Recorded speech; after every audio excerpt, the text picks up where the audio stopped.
Doctor Manmohan Singh यांनी भारतीय अर्थव्यवस्थेचं उदारीकरण करण्याचा धाडसी निर्णय त्यांच्या कार्यकाळात घेतला होता.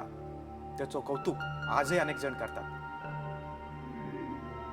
त्यांनी त्या काही जे धोरणात्मक काही निर्णय घेतले होते त्याचं फळ आज आपल्या भारताला मिळतंय. जगभरात अर्थतज्ञ म्हणून ख्याती मिळवलेले डॉक्टर मनमोहन सिंग यांच्या अनेक निर्णयांचं आजही कौतुक होतं. औद्योगिक परवाना रद्द करणं, दूरसंचार, विमानसेवा, बँकिंग क्षेत्र खासगी क्षेत्रासाठी खुलं करणं, विदेशी गुंतवणुकीचे अडथळे देखील त्यांनी दूर केले होते. देशातील शुल्क आणि कर कमी करणं, व्याजदर कपात करण्यात देखील त्यांचं मोलाचं योगदान आहे. देशाच्या अर्थव्यवस्थेत त्यांनी अनेक सकारात्मक बदल घडवून आणले. भारत आर्थिक संकटाला सामोरं जात असताना त्यांचे निर्णय आजही आपल्याला आठवतात. आपण थेट दिल्लीमध्ये जाऊया. आमचे प्रतिनिधी प्रमोद जगताप आपल्या बरोबर आहेत. प्रमोद, एम्स मध्ये अजून कोणते कोणते नेते दाखल झालेले आहेत? दिल्लीमधलं काय वातावरण आहे?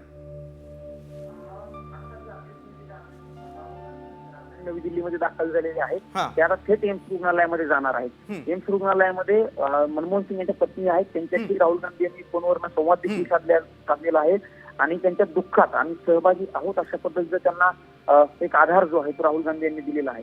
राहुल गांधी यांनी ट्विट केलेलं आहे आणि ट्विटच्या माध्यमातून त्यांनी या सगळ्या मनमोहन सिंग यांच्या निधनाबद्दल दुःख व्यक्त करत असतानाच म्हटलेलं आहे की देशाने एक बुद्धिमानी, इमानदारी, नेतृत्व जे आहे ते गमावलेलं आहे. मी माझा मार्गदर्शक या ठिकाणावरनं माझा मार्गदर्शक आज हे जग सोडून गेला अशा पद्धतीच्या भावना ज्या आहेत ते राहुल गांधी यांनी ट्विटच्या माध्यमातून व्यक्त केलेल्या आहेत. खरं तर देशभरातील अनेक नेते जे आहेत ते या सगळ्या निधनाबद्दल, मनमोहन सिंग यांच्या निधनाबद्दल ट्विट करणं, दुःख जे आहे ते व्यक्त करत आहेत. अनेक फक्त देशभरातीलच नाही तर आंतरराष्ट्रीय स्तरावरतील अनेक नेते जे आहेत ते मनमोहन सिंग यांचे चाहते होते असं मी एक प्रकारे म्हणेल की, कारण बराक ओबामा जे तत्कालीन राष्ट्राध्यक्ष होते अमेरिकेचे, त्यांनी देखील मनमोहन सिंग यांच्याबद्दल एक विधान केलेलं होतं. ते विधान मला आठवतं. ते म्हणाले होते की मी मनमोहन सिंग यांचा खूप मोठा चाहता आहे.